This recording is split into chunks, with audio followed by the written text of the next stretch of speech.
A couple of years ago, there was a YouTube video making its way around the internet.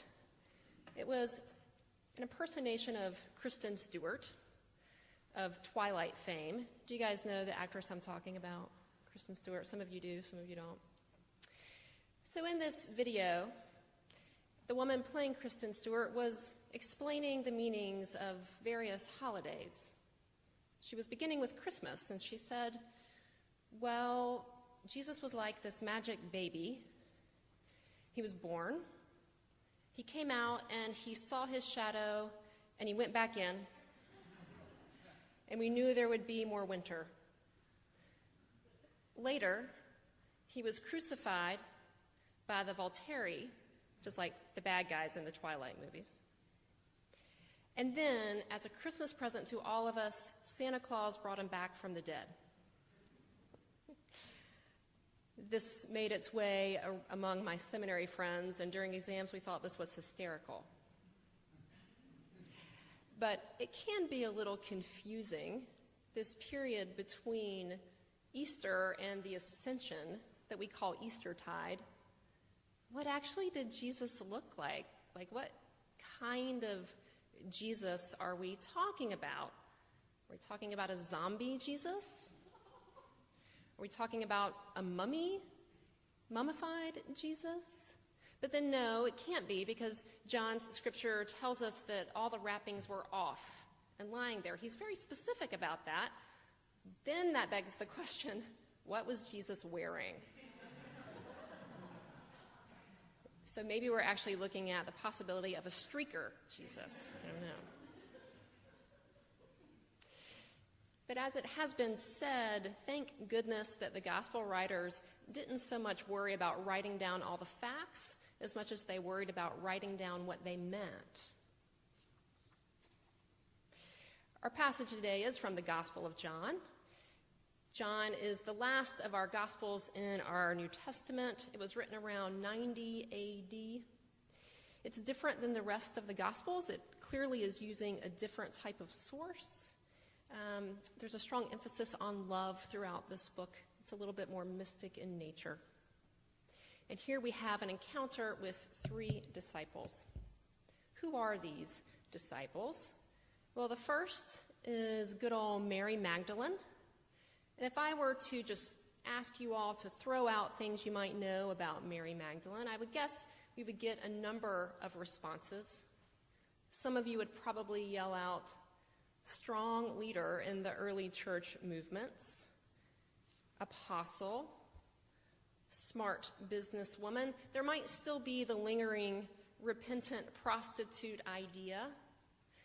That was something that was a campaign taken on by church fathers later to turn this really amazing woman into someone of a questionable character. So let's set the record straight on Mary Magdalene. She was never a prostitute. She was very accomplished in her own right.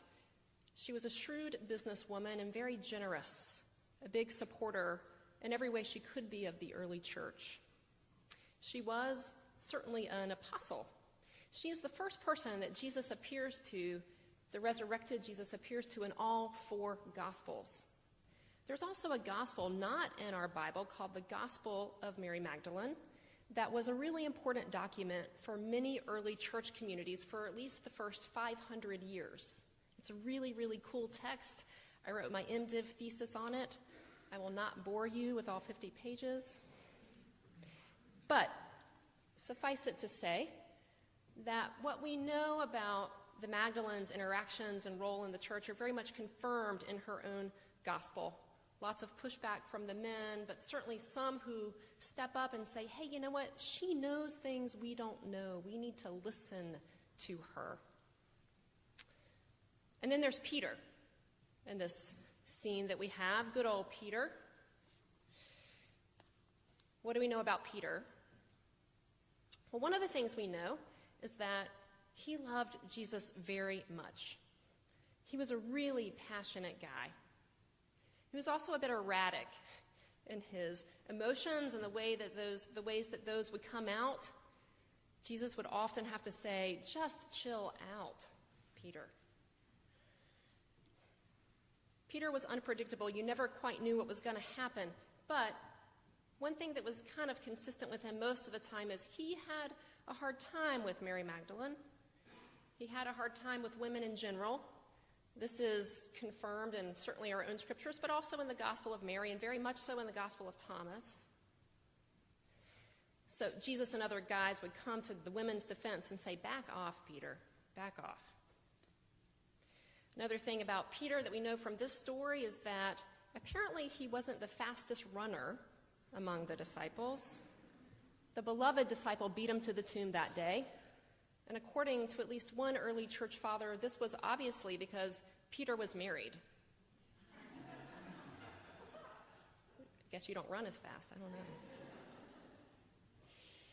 Then we have the beloved disciple, this mysterious, anonymous beloved disciple, also apparently a fast runner. He's mentioned 6 times in John and only in the Gospel of John. We don't know who he is or who she is. Their pictures, art has depicted this disciple, the Last Supper, reclining, leaning on Jesus' chest, and in other ways very close to Jesus. There are a couple theories. One is that the beloved disciple is Lazarus, the guy Jesus raised from the dead. Another thought is that the beloved disciple is the author of this gospel himself. That would probably be a guy. And that the author of the gospel is sort of talking in a third-person way about himself, kind of like that Seinfeld episode with Jimmy. Do you guys remember that? The whole time this guy's talking about himself in the third person. We don't actually know for sure, but it is very clear that the ambiguity in this gospel with the beloved disciple is really intentional. It's not a mistake. It's over and over again. So, 3 disciples go into this tomb. They arrive at the tomb. After Mary gets there and realizes the stone's rolled away, the body's gone, she runs and gets Peter and the beloved disciple. Peter is the one that first enters the tomb, even though he didn't get there first. He sees the cloth, the one that had been on Jesus' head and on his body. And then really nothing more is said about Peter other than that he goes home. The beloved disciple goes in, sees the same thing, and according to the Gospel of John, we're told this disciple believes and then also goes home. I've always wondered, what did they do when they went home? Were they flipping channels? Were they huddled, scared? I'm very curious about it. And then there's Mary. Mary, who still hasn't quite put together what's happened. She's crying and is suddenly startled by the sound of her own name. Mary. And that's when she knew.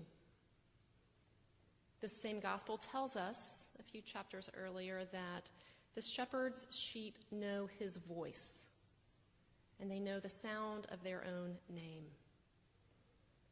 Mary knew who he was in that moment when he said her name. Mary, the rabbinical student, the disciple, turned and said, "Teacher, it's you." We don't know what happened next. Maybe she went to hug him. Maybe she fell down at his feet and wanted just to cling to them. We don't know. We only know that whatever happened caused Jesus to say, "Don't cling to me. Don't hold on to me." Things have changed. Yes, I am here. But we got stuff to do. I've got things to do. You've got things to do. A couple things are happening here. It's this beautifully intimate moment.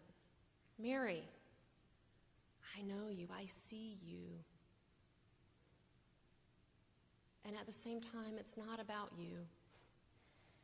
And it's not about me. To know each other's voice. It's personal, it's intimate, and yet it's not a private matter at all. It's never me and God in a closet. And those places where we want to cling are often the ones that we really need to hold with open hands. Jesus here is saying to Mary, look, you got to help all these other folks get ready to carry on this movement without me. This movement that we have been daring to call the kingdom of God, it's got to continue. Mary, don't get comfortable. You got to get even bolder.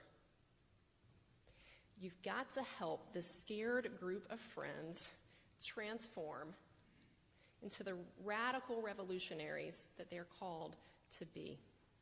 So yes, in this moment, it is you and me, but there is much more at stake here. Go. 3 disciples, 3 faith journeys. I know I at least can relate to all of the characters here, certainly to Mary and certainly to the erraticness of Peter at times. And then there's this still mysterious beloved disciple, the disciple whom Jesus loved, is how it's really better translated. There's one more theory I forgot to mention about who this could be.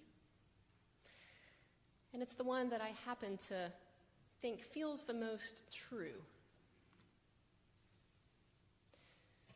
It's a thought that the author was using a very intentional literary form at the time, a form that would invite the reader to see themselves in that role. This unnamed disciple was left very blank and ambiguous for the purpose of projecting oneself into that role. Kind of like those books that you can order for kids, where you can get their picture inserted into one of the roles of the characters. I had one of those. I thought it was really neat. That's kind of how I see the role of the beloved disciple. But this isn't just any story. It's the story. So imagine if this was you and you were reclining with Jesus. The other thing about it is we don't know what else happens to the beloved disciple. We don't know. It's unwritten, which I think means we get to write it. If we project ourselves into that, we get to write it. So in this season after Easter, in the season of living in the resurrection, what in the world does it mean for us to live as resurrection people? If the core of the resurrection is about God taking what seemed to be death and creating unimagined new life, what does that mean for us now? Something happened because the disciples were transformed from literally a group of folks in a locked room scared to taking this movement all over, to being willing to die. Something happened. It became known as Christianity, but the resurrection was more than a one-time event. It was an everyday event as they grew bolder and bolder and bolder. Right now, in the church at large, there's a lot of talk about what does church look like in a post-Christian world? We are in a post-Christian world, which simply means that the church isn't the center of everything anymore. That's a simple way of putting it. I actually think that's not a bad thing. I think it's probably a really good thing. For this reason, we remember our roots. We remember that we are much less an institution and much more a movement. That's how we started, and that is what we are called to be. A movement of resurrection people. I have to say that I think the entire future of the church depends on whether or not we cling to the way we have known things to be, whether or not we put all of our energies into restoring whatever sort of former glory we think we had, or whether we wade into new waters and we take that position of the unwritten story of the beloved disciple as a group, and we write it, and we follow with courage the new thing the Spirit is doing. I think that the future of the church totally hinges on which of those choices we make. As I've been thinking about what resurrection looks like today, I've been really struck with this phenomenon going on in pop culture right now about the way that we're showing as a world that there's sometimes our spirits can't be crushed, that things intended for death turn into life, regardless of even physical life sometimes. Pharrell Williams, who wrote the song Happy, which you may know, it was first in Despicable Me 2, I think, but then it just became this sensation. And folks all over the world have started filming videos of themselves dancing to this song in all sorts of circumstances, all types of people. There's hundreds of these, and it's really amazing. It'll move you to tears when you see it. So today we're actually going to end, the sermon portion of this, with one of those that was filmed in the Ukraine just a couple months ago. The Ukraine, as you probably know, is currently occupied by Soviet forces.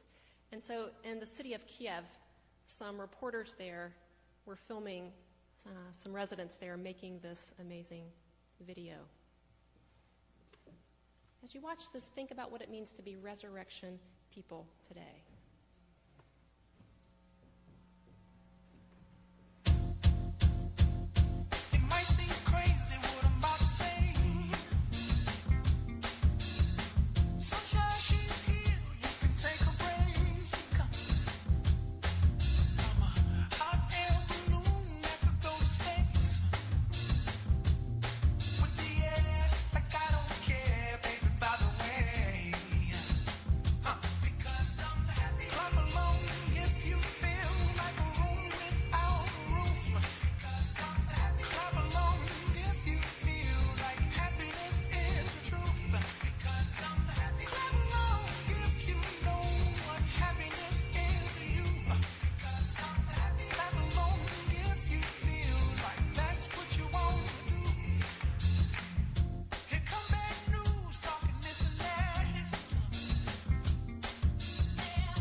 Щоб бути щасливою, мені потрібно, щоб Україна була вільною, насправді демократичною і процвітаючою країною. Наразі мене роблять щасливими оці люди, які об'єдналися тут заради спільної ідеї. Там, де свобода, там і щастя. Воюємо тут реально за звичайну елементарну. Thank you, Betsy. That comment that now what makes me happy are people, the people who share a common idea. It just makes me think of the common idea that became this movement. There are many common ideas. We are part of this. We are the resurrection people